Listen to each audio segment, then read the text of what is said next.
Welcome back to the Wednesday night Bible study, where we are looking at the story of Joseph from the Old Testament. We're in Genesis chapter 44 tonight. This is our 10th installment. I call this one The Test. So last time we finished chapter 43. It ended with a meal for all the brothers together, Benjamin included. Joseph was moved by the reunion, but he still has not revealed who he is.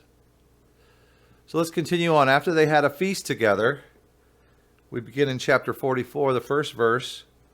Now Joseph gave these instructions to the steward of his house.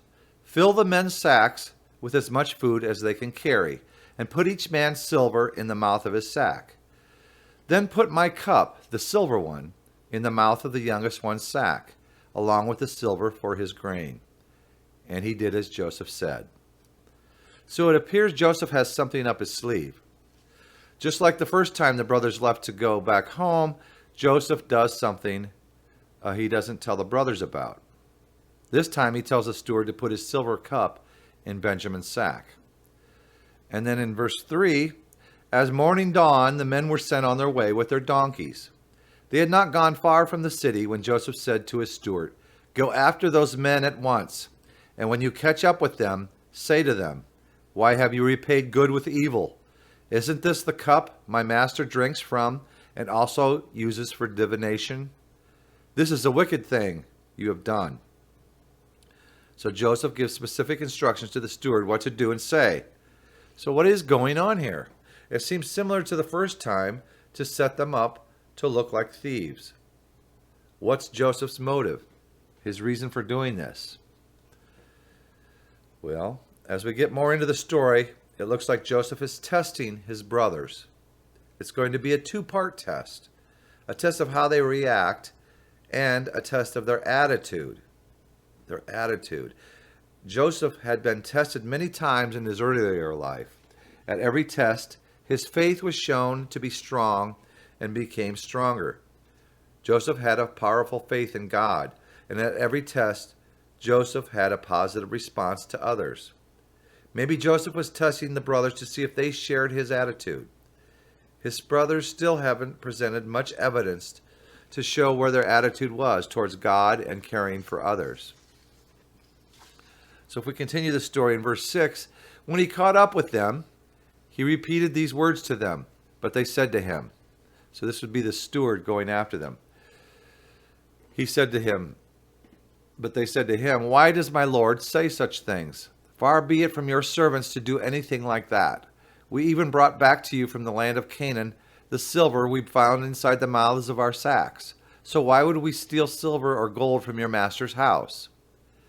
And then this was said by the brothers, if any of your servants is found to have it, he will die, and the rest of us will become my Lord's slaves. So imagine that scene. The brothers aren't heading back home. They are heading back home, and they're feeling pretty good. The whole family's going back. No brothers are being held captive.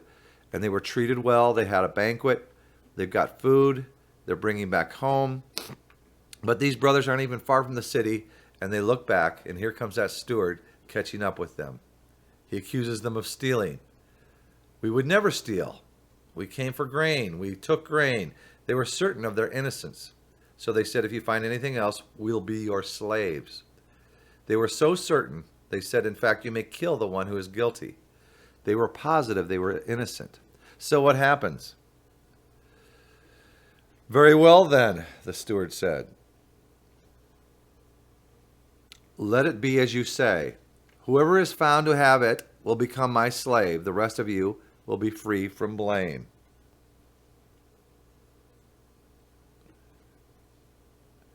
Each of them quickly lowered his sack to the ground and opened it. Then the steward proceeded to research, beginning with the oldest and ending with the youngest. And the cup was found in Benjamin's sack. At this, they tore their clothes. Then they all loaded their donkeys and returned to the city. So they tore their clothes. That is something that we just don't do here in America in the 21st century, do we? Tearing your clothes. It would be a good way of dramatically expressing how you feel. So it does look like the steward is offering a lesser punishment if they are guilty. He then searches their sacks, starting with Reuben, goes down to Benjamin, and he finds a silver cup in Benjamin's sack, which is no surprise to him. To say the brothers were stunned is an understatement. They knew they hadn't taken the cup, but there it was. How had it gotten into Benjamin's sack? As the reality and its implications dawned on them, they moved to so they were so distraught and in their anguish they tore their clothes, and they had no choice but go back to the city. Joseph was still in the house when Judah and his brothers came in, and they threw themselves to the ground before him. Joseph said to them, "What is this you have done? Don't you know that a man like me can find things out by divination? What can we say to my lord?" Judah replied. "What can we say? How can we prove our innocence? God has uncovered your servant's guilt. We are now my lord's slaves, we ourselves, and the one who was found to have the cup." So here they went back to Joseph. He pretends to be surprised, and Judah does the talking. And what comes out of his mouth is a confession. But this is exactly what Joseph has been waiting for. This was the test, I believe, and the brothers passed the test. So speaking for his brother, all of his brothers, Judah didn't try to justify himself or themselves. He didn't try to pass the blame off onto Benjamin. Unlike what they had done to Joseph years ago, they didn't turn on Benjamin. They didn't reject him like they did Joseph. Judah flat out said they were all guilty. God has uncovered our guilt, he said. I don't even think Judah was talking about stealing a silver cup. I think he was going back to over 20 years earlier.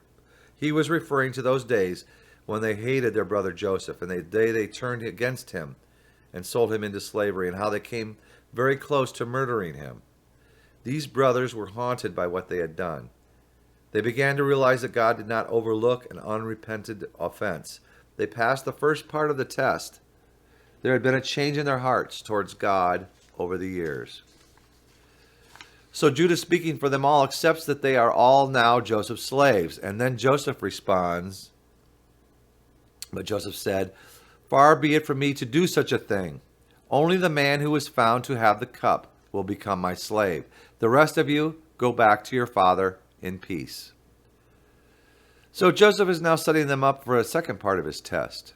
Had they changed their hearts in thinking of others over the years? For this part of the test, Joseph said to them, "It was one man's crime, so I'm only going to punish him. The cup was in Benjamin's possession, so he will forfeit his freedom. The rest of you go back to your father." Following what Joseph pronounces comes a shocking speech, especially shocking because it comes from Judah. Judah's speech to Joseph covers the rest of the chapter. I was thinking about skipping a large portion of it because Judah retells the events that led up to this moment. But then I decided it would be a good review. I think we have time for it.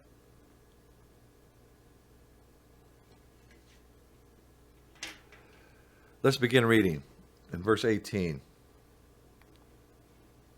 Then Judah went up to him and said, "Please, my lord, let your servant speak a word to my lord. Do not be angry with your servant, though you are equal to Pharaoh himself." My lord asked his servants, "Do you have a father or a brother?"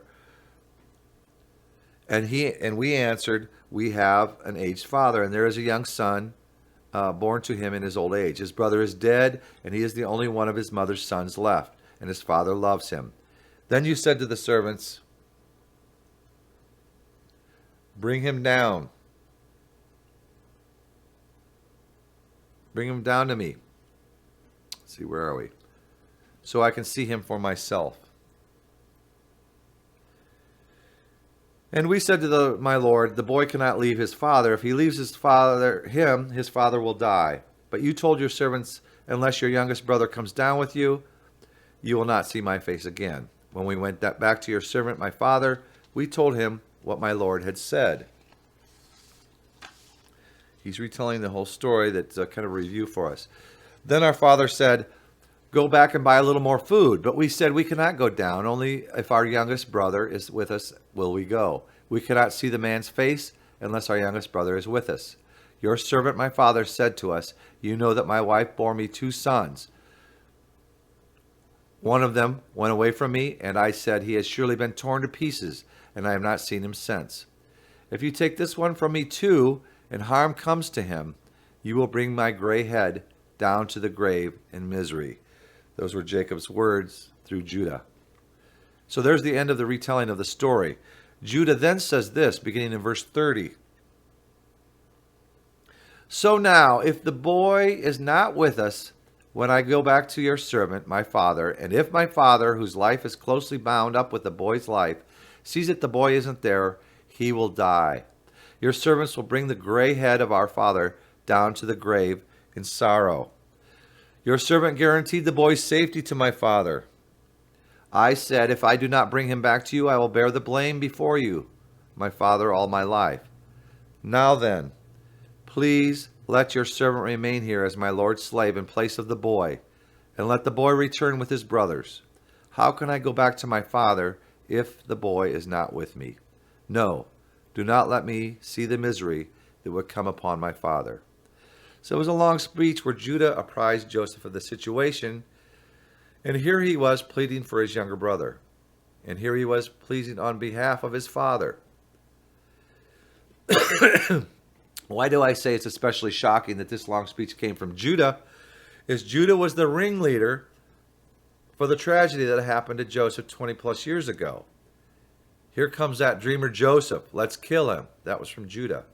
When Reuben heard the brothers' plans, he convinced them to throw him into the pit instead, planning to rescue him.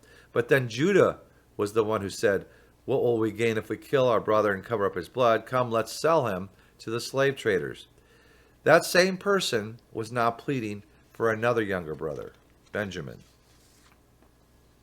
A few years earlier, back in the days, 20-some years, Judah could not have cared less what his father thought.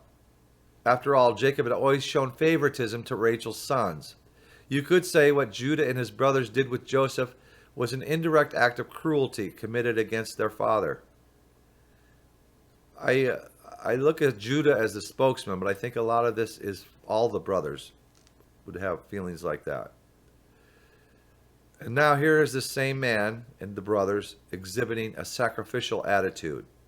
He said, take me instead. Send Benjamin back home. I can't bear to see what this would do to my father.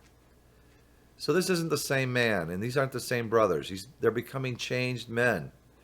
Joseph and his brothers were all changing. They were being transformed. They were repenting.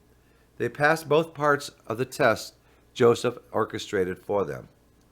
So Joseph's ready to take the next step, and we'll look at that next week.